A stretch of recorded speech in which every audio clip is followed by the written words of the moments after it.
Well, let me respond also and thank the senator from California. I mean, let's continue this productivity. We have a chance to do it now on this very significant bill. And I think we've had a conversation with the leadership, and I think you and I and the leadership agree that we could have some limitations on amendments.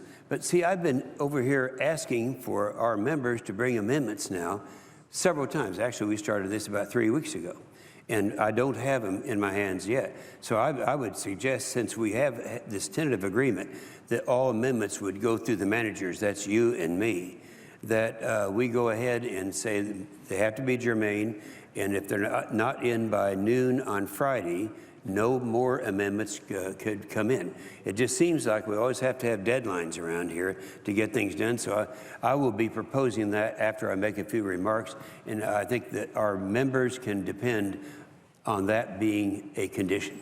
Okay, does that sound reasonable to you? It sounds very fair to me, actually. Very fair to me. That's good. Well, let's talk a little bit about this, because yesterday I talked about what's going to happen if we don't pass a WRDA bill. Now, keep in mind, we've gone sometimes as long as 7 or 8 years without passing one, and we're supposed to do it every 2 years, and I think this can be the time that that's going to become a reality. So I'm going to repeat the things I said yesterday, that what's going to happen if we don't have the bill, because I think every member, Democrat and Republican, is going to be affected by this, and they're going to be concerned if we don't get this thing passed.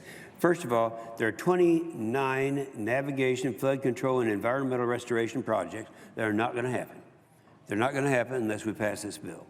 There will be no new core reforms to let local sponsors improve infrastructure at their own expense. I want to talk a little bit about that, because it's not very often we have a bill where we have to encourage people to let other people pay for what government normally would be paying for. So that's a good thing, and an agreement that we have come to in this bill, and it's a good provision. If we don't pass the bill, there's not going to be any FEMA assistance to states to really rehabilitate the unsafe dams. If we don't pass the bill, there'll be no reforms to help communities address clean water and safe drinking water infrastructure. I come from a state where we have a lot of small communities, rural communities. They don't have that abundance of resources, back when I was mayor of Tulsa, the biggest enemy I had was unfunded mandates. Federal government coming along and saying, you got to do this, and yet we had to figure out a way to pay for it, and that's what we're trying to get away from. This bill helps us do that. If we don't pass the bill, there'll be no new assistance for innovation approaches to clean water and drinking water needs, and there'll be no protection for the coal utilities from runaway coal ash lawsuits. We specifically address that. And I have to admit that there are a lot of things that we worked out on this bill that Democrats like and Republicans don't like, and Republicans don't like and Democrats like. But that's how we got things done. And sooner or later, there is an outcry out there for us to get things done. And we are certainly, this is a good way to encourage these people to understand that there is hope in this, in what we're doing. Now, I've got some charts, and the first one I want to show is the map of the inland waterway system. The 40 states are directly served by ports and waterways maintained by the Corps of Engineers. This system handles over 2.3 billion tons of freight each year, and this is commerce that is critical to the United States. I invite you to look at this chart here. These are the states, and look up there. There's in Tulsa, Oklahoma. Everyone knows where Oklahoma is, kind of in the middle of the United States. How many people in America know that we are navigable in Tulsa, in Oklahoma? But we do. We have a navigation way that goes all the way up.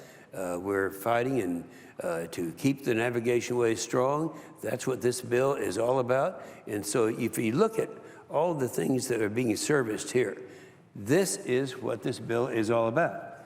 That's how far-reaching it is. We have to keep our water transportation system operational. For example, the senior vice president of Marathon Petroleum Corporation told the EPW committee, that's Barbara's and my committee, Environment and Public Works, said our committee, that they have a number of situations up and down the Ohio River where lock gates have failed to function, and Marathon's barges were stopped for 50 or 60 days at the cost of millions and millions of dollars. Now, he told us that there was one lock where the gate literally fell off and took months to repair. So the second chart that we have is the Ohio lock repairs. Now, this could be anywhere, but this is what it looks like when you get down there. You know, when we have lock problems in my state of Oklahoma, I go out there and I get down there with him and look and see what can we do. But that's fairly recent in Oklahoma. Look at the Ohio River. That lock is, I can't tell you how old it is, but you can see the repairs that have to take place. Now, this problem is not exclusive to the Ohio River. It exists in most major locks throughout the inland waterway. Now, these projects are experiencing a slow creep of federal inaction. Under the current law, a local sponsor like a port has to wait for the Corps to get federal appropriations that issue federal contracts before locks and dams and ports can be maintained. Even when a lock gate is literally falling off, under current law, they are not allowed to use their own money to help out. The Corps maintenance budget is stretched thin, so WRDA 2016 comes up with a solution. And this is a logical solution. In WRDA, in the bill that we're going to consider, and hopefully will get passed, we let local sponsors, sponsors like the ports, and to either give money to the Corps to carry out maintenance or do their own maintenance using their own dollars. Well, this is an opportunity. These are not taxpayer dollars, but the need is so critical, there are people out there willing to do this. And so we are able to do that with the passage of this bill. We also have to modernize our ports. We've got to invest our nation's ports so that so that American ports can handle larger Panamax vessels. That's something that the new vessels that are coming through the Panama Canal now are vessels that require a greater depth. Now, here's a comparison. The top one is the post-Panamax. The bottom is what we're using today. And you can get an idea of the number of containers that they can transport. Now, this is a picture of the current Panamax vessels in the bottom and the new post-Panamax vessels on top. As you can see, the post-Panamax vessels can handle double the cargo of their predecessors. Now, this increase in cargo volume means cheaper shipping costs, which translates into cheaper costs for consumers. But in order to achieve this, we have to deepen our nation's strategic ports to accommodate it. WRDA 12,016, the bill we're talking about now, has a number of provisions that will ensure that we grow the economy, increase our competitiveness in the global marketplace, and promote long-term prosperity. These provisions include important harbor deepening projects like for Charleston, South Carolina, and the Port Everglades, in Brownsville, Texas, and throughout America. The Charleston Harbor, and this chart shows what the Charleston Harbor is. It's authorized to be deepened under this bill. Right now, it's a 45-foot depth. In order to use the Panamax to come into that particular port, it's got to be down to somewhere close to 51 feet instead of 45 feet. Now, what happens if that doesn't happen? If it doesn't happen, they have to go to someplace in the Caribbean where they offload from the large vessels and divide it up into small vessels, dramatically increasing the cost. So anyone who's concerned about low costs, they have to keep in mind that that's a major, major opportunity for not just Charleston Harbor, but for harbors throughout the United States. Let's talk about flood control. Let's start with the levees. The Corps has built 14,700 miles of levees that protect billions of dollars worth of infrastructure in homes. We have some of these levees in my hometown of Tulsa, Oklahoma. The Corps projects prevent nearly $50 billion a year in damages. Many of these levees were built a long time ago. Some have failed recently. This chart here shows that the Iowa River levee breach. This is a levee in Iowa that was overtopped and eventually breached by disastrous floodwaters. In many cases, levees like this were constructed by the Army Corps of Engineers decades ago and are no longer meet the Corps post-Katrina engineering design guidelines.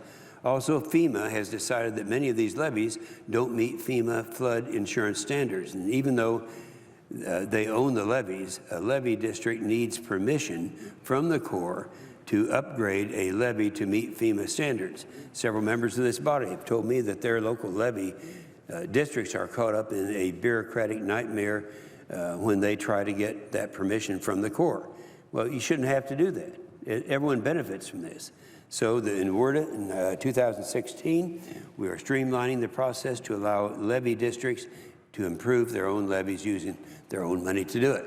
Again, they're using their money. These are non-taxpayers' money, and I don't know who could oppose this effort.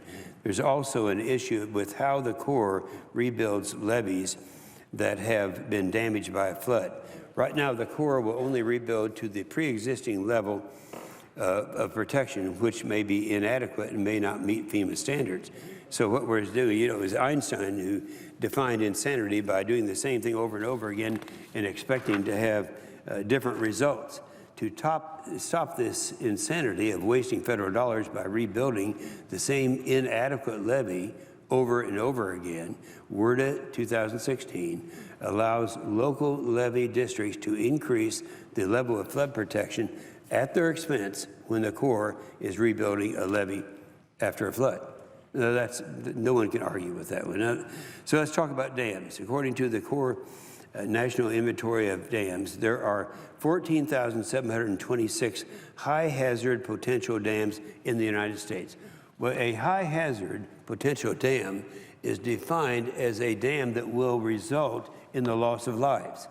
If you look at this is a dam that broke. And when that happens downstream, people are going to die. So this is one of these areas where we just can't imagine that anyone would object to this. It's a picture of a dam in Iowa that failed in June of 2010 after the area received 10 inches of rain. Now, we can avoid disasters like this by making the necessary investments in our water resources infrastructure. By not passing WRDA, we leave communities like this one and many others throughout the country vulnerable to catastrophic events.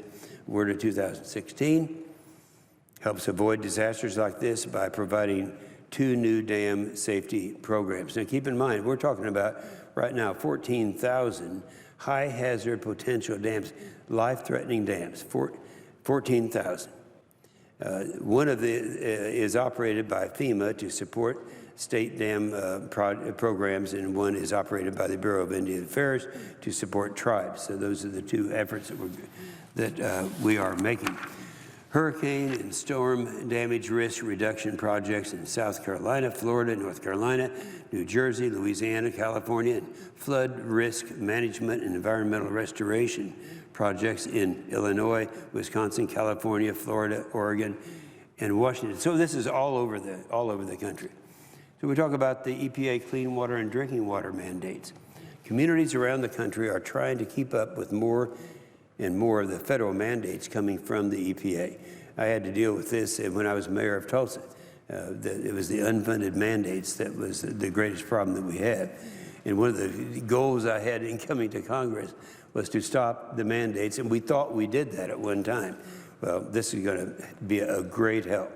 Even though our water is much cleaner and our drinking water is much safer than it was 30 or 40 years ago, back when I was mayor of Tulsa, the EPA keeps adding more and more regulations. And these new mandates drive up our water and sewer bills to the point that they become unaffordable to many families. Under the threat of EPA penalties, communities can be forced to choose between meeting new unfunded federal mandates or keeping up with basic maintenance, repair, and replacement activities that keep our drinking water and wastewater operational.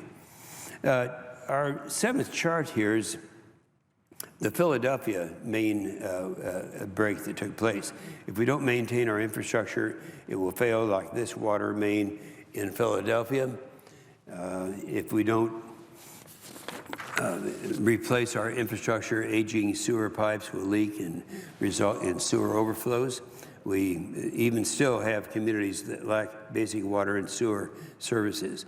Atlanta, Omaha, Baltimore, Cincinnati, Houston, communities all around the country are facing these problems.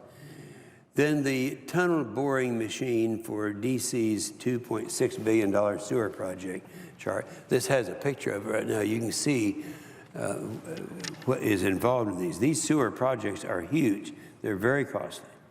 For example, there's a picture of a tunnel that's being built here in D.C. as part of a $2.6 billion project to address sewer overflows. The WRDA bill, that's Senate Bill 2848, addresses these issues in two ways: targeted federal assistance and tools that empower local governments. The federal assistance. In our 2016 WRDA bill, we provide $70 billion to capitalize WIFIA. You heard Senator Boxer from California talk about how we use TIFIA in our highway bill. And we're using WIFIA in the same way.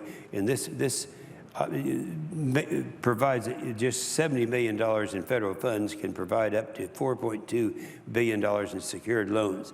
It's something that worked in a highway bill. It'll work in this one. Those loans have got to be matched by another $4.4 billion. So there's $70 million in federal investment will result in some $8.6 billion in infrastructure. That's in this bill. This funding is fully offset by reductions in DOE's Advanced Technology Vehicles Manufacturing Program. And I might add that the Senator from Michigan has assured me that they're very supportive of this, in spite of the fact that's where a lot of the manufacturing takes place of our vehicles. Also, there are tools to empower local governments. While the federal assistance in this bill is targeted, all communities need tools to fight back when EPA enforcement officials try to take control of their water and sewer system. The WRDA bill also requires the EPA to update its affordability guidance, so when EPA imposes costly sewer upgrades on a community, the EPA will have to consider the real impacts in the real household, including the low-income households. So finally, we can talk about coal ash. That's been very controversial for a long time. WRDA includes a compromise legislation that we have negotiated with Senator Boxer and others on the EPW committee to authorize state permit programs to manage fly ash from coal-fired power plants. Coal ash is a critical ingredient for making concrete for roads and bridges. It's more durable, it's less expensive than the alternatives, and many states actually require coal ash to be used in their highway projects. When EPA's coal ash rule went into effect last October, it created huge uncertainty for both the disposal and the beneficial use of coal ash, because unlike many other environmental regulations, the EPA rule is enforced through citizen lawsuits, and this is something we've got to stop. The bill fixes that by giving states authority to issue state coal ash permits that will provide protection for the citizens in citizen suits. There's a tremendous amount in this bill that's important to every state in our country, and I can't imagine that we're not going to be able to get this passed. We really, our goal, and this is a goal by the Democrats and Republicans, the majority and minority, is to get this thing done and get this thing done in this work period, and I think it can get done by next week. So we are to the point now where I want to repeat, we have the opportunity to do what we're supposed to be doing in managing our infrastructure. And this is something that we have an opportunity to do now and do it well. Again, one of the requirements is, and the leadership has agreed to this, and the managers, that's Senator Boxer and myself, that we are going to have to get all the amendments in that anybody wants by noon on Friday. Nothing will be considered after that, nor will anything be considered that is not germane. And we're going to be passing judgment on these amendments as they come in, but bring them in, because after noon Friday, it'll be too late. So anyway, we have this opportunity on the floor to get this done, and I think this will be one of the last of the really great things that we'll be able to do, accomplishments for this legislative session. And with that, I will yield the